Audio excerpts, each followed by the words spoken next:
Good morning students. हम maths में कर रहे हैं चैप्टर नंबर 8 क्वाड्रिलेटर, जिसमें हमने पहले वाली वीडियो में इसकी सभी थ्योरम्स कंप्लीट कर ली थी। आज हम स्टार्ट करने वाले हैं एक्सरसाइज 8.1। ध्यान से देखना 8.1 में किस टाइप्स के क्वेश्चन है। फर्स्ट क्वेश्चन है the angles of the quadrilateral are in the ratio 3:5:9:13। हमें एंगल की रेशो दे रखी है 3:5:9:13 और हमें ये सभी एंगल्स फाइंड आउट करने हैं। फर्स्ट क्वेश्चन है, जब भी रेशो में दे रखा हो तो अलग अलग लेट कर लेते हैं। ये क्वाड्रिलेटर के 4 एंगल्स की रेशो है। Let the first angle equal में 3x, let the second angle equal में 5x, let the third angle equal में 9x and let the fourth angle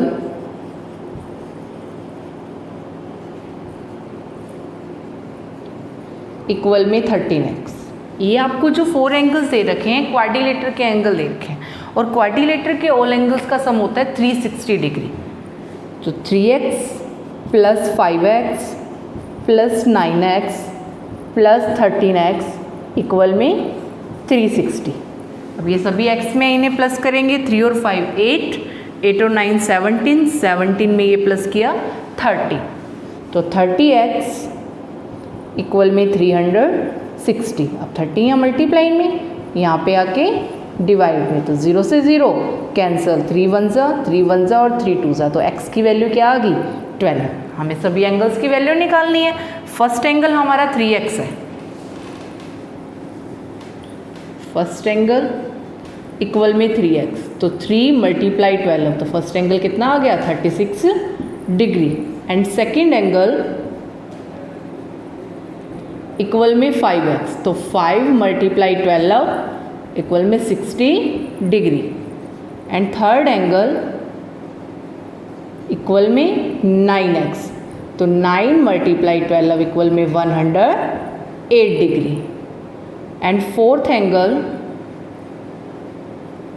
equal में कितना है 13x, तो 13x, x की वैल्यू 12, तो 13 मल्टीप्लाई 12, 12 3 जा 36, 3 कैरी 12 और 3 156 डिग्री। तो 4 एंगल्स निकालने थे। फर्स्ट एंगल आ गया 36 degree, second angle 60 degree and third angle 108 degree and fourth angle 156 degree. था आपका क्वेश्चन नंबर फर्स्ट। अब नेक्स्ट है सेकेंड क्वेश्चन।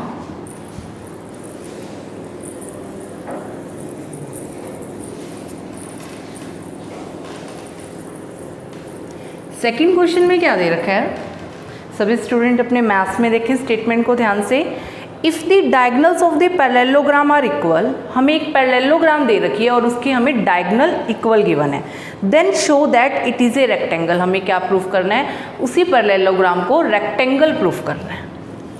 इस टाइप के जब भी क्वेश्चन हो सबसे पहले तो हमें ये राइट कर लेना चाहिए गिवन क्या है, और टू प्रूव क्या प्रूव कर रहे हैं। एक हमें पैरेललोग्राम दे रखी है, यहाँ पे ड्रॉ करेंगे पैरेललोग्राम, जिसका नेम ले लेते हैं हम ABCD, और इसके डायगनल्स इक्वल गिवन है। AC diagonal is equal to BD diagonal. तो क्या गिवन है हमें, ABCD is a parallelogram and AC equal में BD। एक हमें पैरेललोग्राम दे रखी है और जिसकी हमें डायगनल्स इक्वल गिवन है। टू प्रूफ क्या प्रूफ करना है, ABCD इज ए रेक्टेंगल।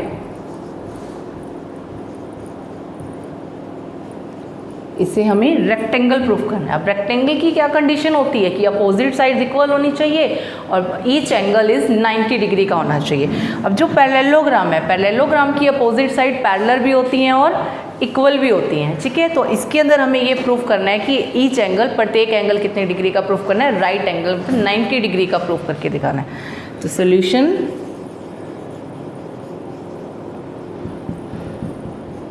हमें ये चीज़ गिवन है ABCD इज ए पैरेललोग्राम। अगर ये पैरेललोग्राम है तो AB इक्वल में DC होगा और AD इक्वल में BC, क्योंकि जो हम थ्योरम करके आए थे कि कोई भी क्वाड्रिलेटरल अगर पैरेललोग्राम है तो पैरेललोग्राम की डेफिनेशन के अकॉर्डिंग साइड्स पैरेलल तो होती हैं, साथ में अपोजिट साइड इक्वल भी होती हैं। तो रेक्टेंगल में भी यही होता है, आमने सामने वाली साइड्स इक्वल होती हैं, तो AB is equal to DC and AD equal में BC। तो ये तो हमने प्रूफ कर ही दिया। यहाँ पे क्या लिखेंगे, because opposite sides of parallelogram are equal. Parallelogram की अपोजिट साइड्स क्या होती हैं, इक्वल होती हैं। अब हमें यहाँ पे ये चीज़ प्रूफ करनी है कि प्रत्येक एंगल 90 डिग्री का है। तो यहाँ पे हम दो ट्रायंगल लेंगे, उसे कॉन्ग्रेंट करेंगे और वहाँ से हमें दो एडजस्टेड एंगल जो हैं, जो सेम ही ट्रांसवर्सल लाइन पे बन रहे हैं, वो इक्वल आ जाएंगे बाय सिंप्लिसिटी। फिर हमें ये पता है पैरेलल लाइन है और ये एडजस्टेड एंगल आपस में इक्वल दे रखे हैं, और जब भी टू लाइंस पैरेलल हो सेम साइड पे बनने वाले जो को इंटीरियर एंगल्स होते हैं उनका सम क्या होता है, 180 डिग्री होता है। तो वो दोनों इक्वल है तो हाफ ऑफ 90 90 के हो जाएंगे और हमें 90 का ही प्रूफ करना है। तो यहाँ पे हम पहले ट्रायंगल लेके चल रहे हैं ABCD एंड ABC। एक तो ट्रायंगल लेंगे ABD ये वाली, और एक ट्रायंगल ले रहे हैं ABC ये वाली, ठीक है। ABD में कंप्लीट एंगल A आ जाएगा और ABC में B आ जाएगा। तो in triangle ABD and triangle ABC, ये दोनों जो ट्रायंगल हैं इसमें AB साइड दोनों में कॉमन है। AB इसकी भी साइड है और AB इसकी भी साइड है, तो AB इक्वल में AB ब्रैकेट में लिखेंगे कॉमन, और साथ में हमें ये चीज़ भी गिवन है AC जो डायगोनल है। अब BD डायगोनल इस ट्रायंगल का और AC डायगोनल इस ट्रायंगल का, ये इसकी साइड है ये इसकी साइड है, और ये हमें आपस में क्या दे रखी है, इक्वल गिवन दे रखी है। तो यहाँ पे हम लिख सकते हैं BD इक्वल में AC, ये चीज़ हमें गिवन है।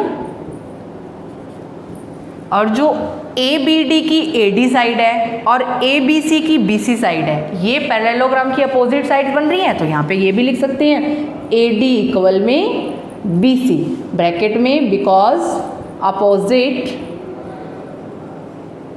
Sides of parallelogram are equal, ठीक है। तो साइड साइड साइड से ये दोनों ट्रायंगल क्या हो जाएंगी, कॉन्ग्रेंट हो जाएंगी। तो हम यहाँ पे लिख सकते हैं ट्रायंगल ABD कॉन्ग्रेंट है ट्रायंगल ABC के। कौन से रूल से कॉन्ग्रेंट किया है, साइड साइड साइड, तो ब्रैकेट में बाय SSS रूल, ठीक है। और जब दो ट्रायंगल कॉन्ग्रेंट होती हैं तो उसके बाकी के जितने भी क्रॉसपोंडिंग पार्ट्स होते हैं वो भी आपस में इक्वल होते हैं। अब जो A एंगल है वो ABD का एंगल बन रहा है और जो B एंगल है वो ABC का एंगल बन रहा है। तो यहाँ पे हम लिख सकते हैं एंगल A इक्वल में एंगल B। क्यों इक्वल है ये, बाय CPCT। CPCT का मीनिंग क्या होता है, corresponding parts of congruent triangle, ठीक है। और ये दोनों एंगल देखो को इंटीरियर एंगल्स भी बन रहे हैं, क्योंकि AD क्या है, BC के पैरेलल है, और को इंटीरियर एंगल हो अगर लाइंस पैरेलल हो तो उन दोनों का सम किसके इक्वल होता है, 180 डिग्री के इक्वल होता है। तो यहाँ पे हम लिख सकते हैं angle A plus angle B equal में 180 डिग्री। ये प्लस इनका सम 180 के इक्वल क्यों हुआ है, क्योंकि AD किसके पैरेलल दे रखा है, BC के। अब सेम ही साइड पे बनने वाले को इंटीरियर एंगल तो ये है ही सही, लेकिन सम 180 डिग्री का कब होगा, जब लाइंस क्या होंगी, पैरेलल होंगी। अब पैरेललोग्राम है तो अपोजिट साइड्स पैरेलल होंगी, ठीक है। तो इसलिए इन दोनों का सम किसके इक्वल आ जाएगा, 180 डिग्री के इक्वल आ जाएगा। और अभी हम ऊपर प्रूफ करके आए हैं जो A एंगल है वो किसके इक्वल है, B के इक्वल है। तो हम B की जगह A लिख सकते हैं। तो angle A plus angle A equal में 180 डिग्री, कितने टाइम्स से हो गया, 2 टाइम्स, तो 2 ऑफ एंगल A इक्वल में 180 डिग्री। तो एंगल A इक्वल में 180 बाय 2, तो यहाँ से A कितने डिग्री का आ गया, 90 का। अगर A 90 है तो A है किसके इक्वल, B के, तो B भी कितने डिग्री के इक्वल आ जाएगा, 90 के। ऐसे ये दोनों एडजस्टेड एंगल बन रहे हैं, ये भी कितने का हो जाएगा, 90 का। ऐसे इसी टाइप से ये भी, और वैसे भी अगर दो एंगल 90 के आ जाएं तो पैरेललोग्राम के अपोजिट एंगल भी क्या होते हैं, इक्वल होते हैं। अब ये A 90 है तो C भी कितने का बनेगा, 90 का। B 90 का है तो D भी कितने का आएगा, 90 का, क्योंकि बिकॉज पैरेललोग्राम के अपोजिट एंगल्स क्या होते हैं, इक्वल होते हैं। जिस टाइप से कैसे अपोजिट साइड्स इक्वल होती हैं, तो हमने ये थ्योरम भी की थी कि पैरेललोग्राम की अपोजिट एंगल्स भी क्या होती हैं, इक्वल होते हैं। तो यहाँ पे हमें यही प्रूफ करना था, अपोजिट साइड्स इक्वल दिखा दी और ईच एंगल कितने डिग्री का आ गया, 90 डिग्री का आ गया। तो therefore ABCD is a rectangle, और यहाँ पे हमें रेक्टेंगल ही प्रूफ करना था। ये था आपका क्वेश्चन नंबर 2। अब नेक्स्ट है क्वेश्चन नंबर 3।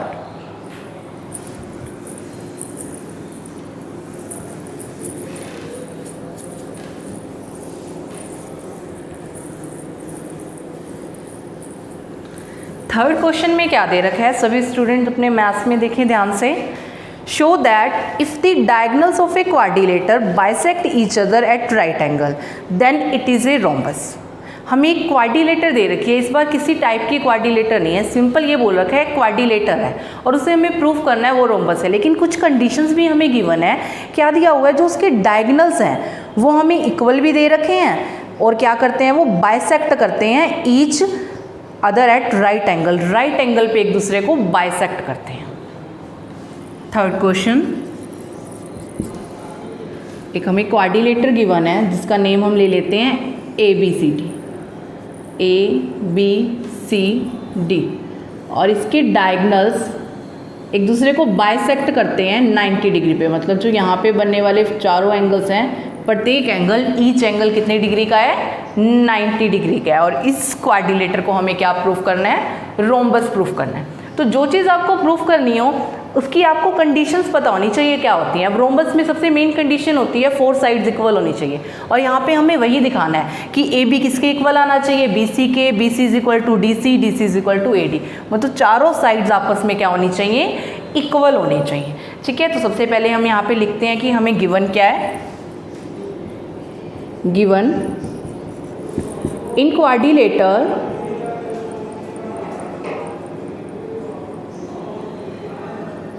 ABCD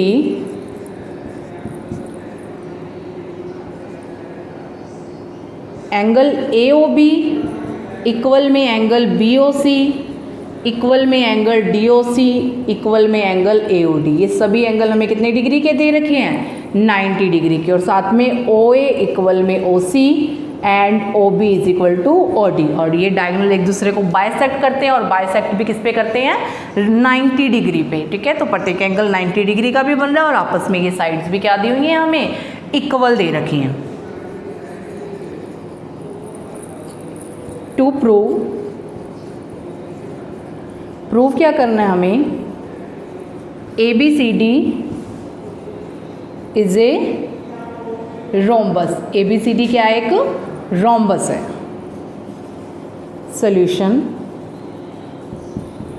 तो रोम्बस के लिए हमें क्या कंडीशन करनी पड़ेगी कि 4 साइड्स क्या होनी चाहिए, इक्वल होनी चाहिए। पहले अपोजिट साइड्स इक्वल करें, फिर साइड वाली करेंगे। अपोजिट साइड इक्वल करने के लिए इन दोनों को, अपोजिट जो ट्रायंगल बन रही है, एक AOB और एक DOC, अगर इन दोनों ट्रायंगल को कॉन्ग्रेंट कर दिया जाए तो बाय CPCT AB किसके इक्वल आ जाएगा, DC के इक्वल आ जाएगा। तो लेके चलें, in triangle AOB and triangle DOC, ठीक है, OA इक्वल में OC, ये चीज़ हमें गिवन है, और OB इक्वल में OD, ये चीज़ भी गिवन है, और साथ में ये दोनों एंगल 90 डिग्री के भी हैं, और ये कौन से एंगल बन रहे हैं, वर्टिकल अपोजिट एंगल बन रहे हैं। जब 2 लाइंस एक दूसरे को इंटरसेक्ट करती हैं तो उसके अपोजिट बनने वाले एंगल कौन से कहलाते हैं, वर्टिकल अपोजिट एंगल कहलाते हैं, और वो एंगल्स आपस में क्या होते हैं, इक्वल होते हैं। तो आप यहाँ पे वर्टिकल अपोजिट भी लिख सकते हो जो इक्वल में लिखोगे, या फिर ईच 90 डिग्री, ये हमें गिवन भी है। तो एंगल AOB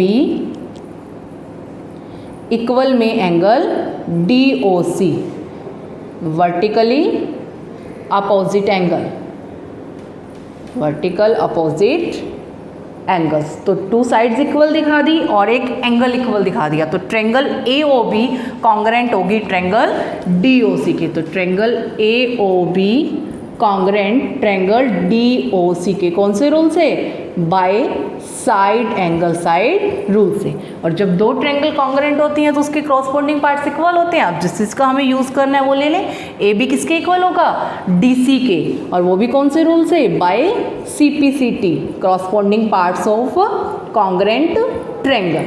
ठीक है, जैसे हमने ए बी और डी सी को इक्वल किया है ऐसे हम ए डी और बी सी को इक्वल कर सकते हैं। सिमिलरली इन दोनों ट्रायंगल को कॉन्ग्रुएंट करके ए और डी को कॉन्ग्रुएंट कर सकते हैं बी और सी के। तो by C P C T A D किसके इक्वल हो जाएगा, बी सी के। तो यहाँ पे आपको करके दिखाने की ज़रूरत नहीं है, यहाँ पे सिमिलरली लिख देना है, क्योंकि जो चीज़ बिल्कुल सेम हो तो हम मैथ्स में लिख सकते हैं similarly A D parallel to B C. ये फर्स्ट इक्वेशन, ये सेकंड, क्योंकि इसका यूज़ करेंगे ना हम आगे जाके। हमें चारों साइड्स आपस में इक्वल चाहिए, अपोजिट साइड्स इक्वल दिखा दी। अब साइड वाली दो ट्रायंगल ने उन्हें कॉन्ग्रुएंट करेंगे और फिर वो साइड वाली दोनों पेयर भी क्या हो जाएंगे, इक्वल हो जाएंगे। अब in triangle A O B, एक ट्रायंगल ली है ये A O B, and triangle A O D, एक ये वाली triangle, and triangle A O D. इसमें देखो जो ओ ए साइड है वो ऊपर वाली ट्रायंगल की भी साइड है और नीचे वाली ट्रायंगल की भी साइड है। तो ओ ए इक्वल में ओ ए, ये क्यों इक्वल होगा, दोनों ट्रायंगल में कौन सी साइड दे रखी है, ये कॉमन साइड दे रखी है। ठीक है, और साथ में ये एंगल भी 90 डिग्री का है और ये एंगल भी 90 डिग्री का है। तो angle A O B equal में angle D O C, bracket में ईच 90 डिग्री। ठीक है, and O B is equal to O D, और डायगनल्स पहले से ही बाइसेक्ट करते हैं, ये चीज़ भी हमें गिवन है। तो ओ बी इक्वल में ओ डी, ये चीज़ भी क्या दे रखी है, हमें गिवन दे रखी है। तो रूल बन गया हमारा यहाँ पे, साइड एंगल साइड से दोनों ट्रायंगल क्या हो जाएंगी, कॉन्ग्रुएंट हो जाएंगी। तो triangle A O B congruent है ट्रायंगल ए ओ डी के। कौन से रूल से कॉन्ग्रुएंट है, बाय साइड एंगल साइड से। और जब दो ट्रायंगल कॉन्ग्रुएंट होती हैं तो उसके बाकी के सभी क्रॉसपोंडिंग पार्ट्स क्या होते हैं, इक्वल होते हैं। तो हम ए बी को इक्वल लिख सकते हैं ए डी के। तो ए बी इक्वल में ए डी, और ये क्यों इक्वल है, by C P C T, by C P C T. ठीक है, हमने अपोजिट साइड आमने सामने वाली दोनों पेयर इक्वल दिखाए, अब साइड वाला भी एक पेयर इक्वल दिखाया। जिस टाइप से हमने इन दोनों ट्रायंगल को कॉन्ग्रुएंट करके ए बी को ए डी के पैरेलल दिखाया, तो सिमिलरली हम ए ओ बी को बी ओ सी के कॉन्ग्रुएंट प्रूफ करके इन दोनों साइड्स को भी क्या दिखा सकते हैं, इक्वल दिखा सकते हैं। तो ये भी करने की जरूरत नहीं है, तो यहाँ पे हम ये लिख देंगे सिमिलरली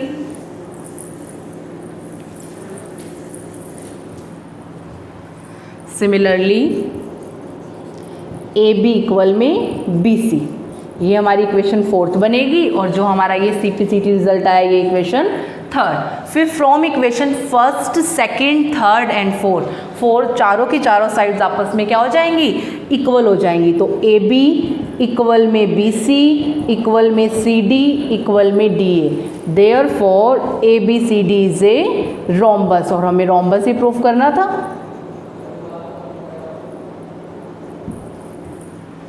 तो ये आपका थर्ड क्वेश्चन कंप्लीट।